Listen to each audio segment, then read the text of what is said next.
ED के remand पर जब से दिल्ली के मुख्यमंत्री अरविंद केजरीवाल गए हैं, तब से आप और बीजेपी के बीच जबरदस्त हंगामा मचा हुआ है। बीजेपी जहां केजरीवाल का इस्तीफा मांग रही है, तो वहीं दूसरी तरफ आम आदमी पार्टी ऐलान कर रही है कि केजरीवाल जेल से ही दिल्ली सरकार चला सकते हैं। इस दावे ने उस वक्त तूल पकड़ लिया जब दिल्ली सरकार में मंत्री आतिशी ने एक चिट्ठी से दावा किया कि सीएम केजरीवाल ने जेल से दिल्ली में पानी सप्लाई को लेकर एक सीधा आदेश उन्हें दिया है। इस दावे के बाद से दिल्ली की सियासत में कोहराम मचना शुरू हो गया है।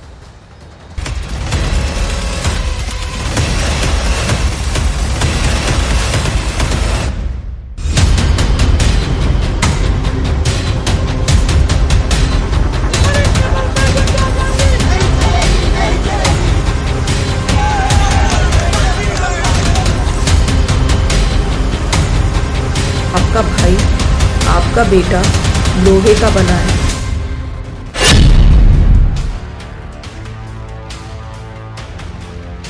$100 करोड़ के शराब घोटाले ने दिल्ली सरकार को उस दौर में पहुंचा दिया है जहां अब केजरीवाल ईडी की कस्टडी में जेल से सरकार चलाने को मजबूर हो गए हैं। आप इन 3 तस्वीरों से समझिए इस वक्त दिल्ली में चल क्या रहा है। पहली तस्वीर में दिल्ली सरकार में मंत्री आतिशी दावा कर रही हैं कि सीएम केजरीवाल ने दिल्ली में होली के मौके पर पानी की सप्लाई सही तरह से बनी रही से लेकर केजरीवाल ने जेल से पहला आदेश उन्हें दिया है। दूसरी तस्वीर मुख्यमंत्री अरविंद केजरीवाल की है, जो इस वक्त ईडी की रिमांड पर हैं और उनसे लगातार पूछताछ हो रही है। 28 मार्च तक केजरीवाल ईडी की रिमांड पर रहेंगे। जबकि तीसरी तस्वीर में बीजेपी के नेता जेल से सरकार चलाने का दावा करने वाले आप नेताओं पर भड़क रहे हैं और इसे दिल्ली सरकार की ड्रामेबाजी बता रहे हैं। 100 करोड़ के शराब घोटाले को लेकर दिल्ली में जबरदस्त गदर मचा हुआ है। बीजेपी केजरीवाल सरकार के खिलाफ प्रदर्शन कर रही है, तो वहीं आप केजरीवाल की गिरफ्तारी और रिमांड को लेकर केंद्र सरकार की तानाशाही बता रही है। आप ये भी जान लीजिए कि क्या वाकई में जेल से सरकार चलाना केजरीवाल के लिए आसान रहेगा, क्योंकि इसमें कई ऐसे पेच हैं जो वाकई केजरीवाल के लिए बड़ी चुनौती साबित होंगे। इसीलिए बीजेपी बार बार कह रही है कि केजरीवाल को मुख्यमंत्री पद पर बने रहने का कोई अधिकार नहीं है, इसलिए उन्हें इस्तीफा दे देना चाहिए। इंडी अलायंस नहीं, मैं इनको कहूंगा ईडी अलायंस। इंडी अलायंस नहीं, मैं इनको कहूंगा सीबीआई अलायंस। मैं कहूंगा करप्शन के लोग जो जेल पर हैं, जो बेल पर हैं, उनका अलायंस। एक बात बहुत स्पष्ट है, इंडी अलायंस का पर्पस ये था, मैं बार बार कहता था जेल और बेल से बचना, आज स्पष्ट हो गया। इसी इंडी अलायंस की कांग्रेस ने अरविंद केजरीवाल जी के खिलाफ कंप्लेंट करके कहा था इन पे कार्रवाई करो। आज जब से अरविंद केजरीवाल जी की गिरफ्तारी हुई है, न सिर्फ आम लोग बल्कि पूरा विपक्ष एकजुट होकर के इस तानाशाही के खिलाफ खड़ा हुआ है। के अंदर एक तरफ तो मुख्यमंत्री को इन्होंने गिरफ्तार कर लिया और दूसरी तरफ पूरे दिल्ली को इन्होंने छावनी में तब्दील कर दिया। रात में मुख्यमंत्री जी की गिरफ्तारी हुई, जो भी विधायक, चुने हुए विधायक पहुंचे, उनको उठा लिया गया, गिरफ्तार कर लिया गया। अगर मुख्यमंत्री सरेआम गिरफ्तार हो सकता है तो इस देश के अंदर कौन अपनी आवाज उठा सकता है? अगर इतनी पुरानी पार्टी का खाता सील हो सकता है, हर व्यापारी जो इनको चंदा नहीं देगा जबरदस्ती उसका खाता सील होगा। सवाल है, क्या कोई सीएम जेल से सरकार चला सकता है? अगर कोई सीएम जेल में बंद हो तो क्या वो सरकारी फाइलों पर दस्तखत कर सकता है? क्या वो कैबिनेट की बैठक ले सकता है? और क्या वो अपने मंत्रियों से जेल में मुलाकात कर सकता है?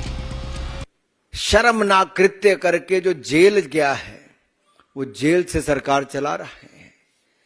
ये देश की जनता को दिख गया अरविंद केजरीवाल जी का असली चेहरा, उनकी भ्रष्ट सोच, और केवल पैसा कमाने वो राजनीति में आए थे, अपनी जेब भरने आए थे। जब एनजीओ चला के जेबें भर के दिल नहीं भरा, तो भ्रष्टाचार करके एक के बाद स्वास्थ्य मंत्री, शराब मंत्री, शिक्षा मंत्री सब जेल में हैं। सांसद से लेके उप मुख्यमंत्री और मुख्यमंत्री जिसके जेल में हो, वो कैसी सरकार चलाते होंगे? दिल्ली की जनता ठगी हुई महसूस कर रही है। अब भारत नहीं, पूरे विश्व में एक एक देश, एक एक आदमी जान गया है कि भारत की भारतीय जनता पार्टी की सरकार अब सारे विपक्ष को निपटाने में, जेल में डालने में लग गई है। विपक्ष जो जनता की आवाज़ उठाता था, जनता के सवाल उठाता था, उसको रोका जाएगा। जेल में बंद एक सीएम क्या क्या कर सकता है और क्या नहीं, ये सवाल अरविंद केजरीवाल की गिरफ्तारी के बाद हर किसी के मन में घूम रहा है। तो चलिए देश के संविधान में और कानून की किताब में इन सवालों के जवाब ढूंढते हैं। जेल से सरकार चलाना कितना प्रैक्टिकल होगा, ये जेल के नियमों से लेकर जेल प्रशासन की इजाजत पर निर्भर करता है। क्या सीएम केजरीवाल जेल से वीडियो कॉन्फ्रेंसिंग के जरिए या सभी मंत्रियों को बुलाकर कैबिनेट मीटिंग कर सकते हैं, फाइलों पर दस्तखत कर सकते हैं? ये पूरी तरह से जेल प्रशासन की मंजूरी पर निर्भर करता है। बिना जेल प्रशासन की मंजूरी के सीएम केजरीवाल कैबिनेट मीटिंग नहीं कर पाएंगे। यानी कि अगर अरविंद केजरीवाल सीएम पद से इस्तीफा नहीं देते हैं और जेल से ही सरकार चलाने की मंशा रखते हैं तो इसमें जेल प्रशासन की बहुत बड़ी भूमिका होगी। डेफिनेटली ये कोई पहली मर्तबा नहीं हुआ। आपके सामने झारखंड के हुए हैं, पहले भी हुआ है, लेकिन लालू जी हुए हैं। लेकिन गिरफ्तारी होना अगर किसी के खिलाफ ऑफेंस है, कोई अबाबती लॉ तो है नहीं। चाहे एक्स प्राइम मिनिस्टर हुए हैं, आपके सामने इंदिरा जी हुई हैं, नरसिम्हा राव जी पर केस चले हैं, तो कोई ये बड़ी बात नहीं है और कोई नई बात नहीं है। दिल्ली सरकार के मंत्री और आपके नेता दावा कर रहे हैं कि केजरीवाल पूरी तरह से जेल से सरकार चलाने को तैयार हैं। यही वजह है कि जब दिल्ली सरकार में मंत्री आतिशी ने केजरीवाल के ऑर्डर वाले पत्र को पढ़कर मीडिया के सामने सुनाया तो सवाल उठने लगे कि क्या केजरीवाल ने जेल से सरकार चलाना शुरू कर दिया है, क्योंकि दिल्ली सरकार में मंत्री आतिशी के मुताबिक केजरीवाल ने होली के मद्देनजर दिल्ली में पानी की सप्लाई की कोई कमी न रहे, इसे लेकर जेल से अपना पहला ऑर्डर मंत्री आतिशी को दिया है। जरा देखिए केजरीवाल के पहले ऑर्डर में क्या लिखा है। मुझे पता चला है कि दिल्ली के कुछ इलाकों में पानी और सीवर की काफी समस्याएं हो रही हैं। इसे लेकर मैं चिंतित हूँ। चूंकि मैं जेल में हूँ, इस वजह से लोगों को जरा भी तकलीफ नहीं होनी चाहिए। गर्मियां भी आ रही हैं, जहां पानी की कमी है वहां उचित संख्या में टैंकरों का इंतजाम कीजिए। मुख्य सचिव समेत अन्य अधिकारियों को उचित आदेश दीजिए ताकि जनता को किसी तरह की परेशानी ना हो।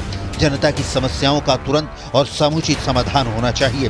जरूरत पड़ने पर उपराज्यपाल महोदय का भी सहयोग लें, वे भी आपकी मदद जरूर करेंगे। अरविंद केजरीवाल जी ने लिखा है कि मुझे पता चला है कि दिल्ली के कुछ इलाकों में पानी और सीवर की काफ़ी समस्याएं हो रही हैं। इसे लेकर मैं चिंतित हूँ। चूँकि मैं जेल में हूँ, इस वजह से लोगों को ज़रा भी तकलीफ़ नहीं होनी चाहिए। गर्मियाँ भी आ रही हैं, जहाँ पानी की कमी है वहाँ उचित संख्या में टैंकरों का इंतज़ाम कीजिए।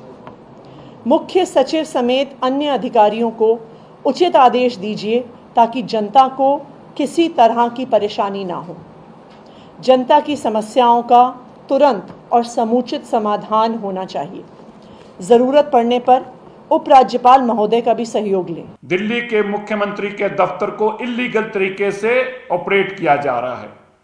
दिल्ली के मुख्यमंत्री के दफ्तर को हाईजैक किया हुआ है। जिस अफसर को अरविंद केजरीवाल जी ने मुख्यमंत्री के तौर पर अपने साथ लगा रखा हो और उसकी इजाजत दिल्ली के लेफ्टिनेंट गवर्नर साहब ने दी हो, केवल और केवल उसी को अधिकार है चिट्ठी इशू करने का। वह भी तब जब मुख्यमंत्री जी उनसे कम्युनिकेट करके कहें कि मेरे बिहाफ पे चिट्ठी इशू करो। लेकिन आप देखिए, किसी अफसर का नाम नहीं है। किसने इशू दफ्तर के चीफ मिनिस्टर के ऑफिस के कहने पे, किसने चीफ मिनिस्टर के कहने पे ऑफिस पे ये चिट्ठी जारी की, उसका नाम पता नहीं है। ये बिना ऑफिस ऑर्डर जो है, बिना किसी नंबर के है। अब ऐसे हालात में सवाल उठ रहे हैं कि क्या केजरीवाल को एहसास हो गया है कि वो जेल में लंबे वक्त तक रह सकते हैं, या फिर लोकसभा चुनाव को लेकर केजरीवाल जेल से जनता के बीच सहानुभूति हासिल करने की कोशिश में हैं, क्योंकि आप नेता जेल में बंद केजरीवाल के पक्ष में माहौल बनाने लगे हैं। बीजेपी का आरोप है कि दिल्ली सरकार ड्रामेबाजी पर उतर आई है और इसीलिए अब 31 मार्च को दिल्ली के रामलीला मैदान में रैली करने का ऐलान किया जा रहा है। आपके दावे के मुताबिक इंडिया गठबंधन पूरे दमखम के साथ 31 मार्च को दिल्ली के रामलीला मैदान में विशाल रैली करने जा रही है। आपके इस ऐलान के बाद से बीजेपी इंडिया गठबंधन पर हमलावर हो गई है। आपका कहना है कि मोदी सरकार के खिलाफ लोकतंत्र को बचाने के लिए ये रैली होने जा रही है। 45 करोड़ का घोटाला स्वयं अरविंद केजरीवाल कैसे किंग है, शराब घोटाले के मास्टरमाइंड है, वो प्रमाण के साथ कॉल रिकॉर्ड, व्हाट्सएप मैसेज, उनकी अपनी उपस्थिति देने के लिए अरविंद केजरीवाल की उपस्थिति हमने कभी नहीं सोचा कि संविधान की कसम खाने वाला, बच्चों की कसम को छोड़ के संविधान की शपथ लेने वाला सरकार का मुखिया हिरासत में हो। दिल्ली ने ये कलम कभी ना अपेक्षित किया, न कभी सोचा, और आज दिल्ली की जनता इसे देखने को मजबूर है। सैकड़ों रेड के बाद, हजारों लोगों को क्वेश्चन करने के बाद आम आदमी पार्टी के किसी भी नेता, किसी भी मंत्री, किसी भी कार्यकर्ता के पास से 1 रुपए की भी प्रोसीड्स ऑफ क्राइम की रिकवरी नहीं हुई। केजरीवाल पर मचे गदर के बीच ईडी सीएम केजरीवाल और बीआरएस के कविता से पूछताछ कर सकती है। सूत्रों से जो खबरें आ रही हैं वो तो यही संकेत दे रही हैं। दिल्ली शराब नीति मामले में मुख्यमंत्री अरविंद केजरीवाल और बीआरएस के नेता के कविता को आमने सामने बैठाकर पूछताछ हो सकती है। ईडी ने के कविता को 15 मार्च को हैदराबाद से गिरफ्तार किया था, जबकि केजरीवाल को शराब नीति केस में 21 मार्च को अरेस्ट किया गया। ईडी के मुताबिक मोबाइल का डेटा डिलीट किया गया है ताकि शराब घोटाले से जुड़े कुछ सबूतों का पता न चले। इसे लेकर जो फॉरेंसिक रिपोर्ट आई थी उस सिलसिले में भी के कविता से पूछताछ करनी है। ईडी के सूत्रों की माने तो कविता और केजरीवाल से एक ही जैसे सवाल अलग अलग बैठाकर किए जाएंगे। दिल्ली का 100 करोड़ का शराब घोटाला मुख्यमंत्री केजरीवाल और बीआरएस की नेता के कविता के गले की हड्डी बन चुका है। दिल्ली शराब नीति में मनीष सिसोदिया और संजय सिंह पहले से ही हिरासत में हैं। इस मामले में अब अरविंद केजरीवाल की गिरफ्तारी भी हो चुकी है। केजरीवाल 28 मार्च तक ईडी की हिरासत में रहने वाले हैं, जहां उनसे जांच एजेंसी पूछताछ कर रही है। ईडी की गिरफ्तारी के खिलाफ केजरीवाल ने दिल्ली हाईकोर्ट का दरवाजा भी खटखटाया था। हालांकि उन्हें अदालत से कोई राहत नहीं मिली है और कोर्ट ने उनकी याचिका पर तत्काल सुनवाई से इनकार कर दिया है। वहीं बीआरएस नेता के कविता को 26 मार्च तक ईडी की रिमांड पर भेज दिया गया है। कुल मिलाकर अब देखना होगा कि क्या आपकी रैली और सड़क पर प्रदर्शन केजरीवाल की मुसीबत कम कर पाएंगी या नहीं।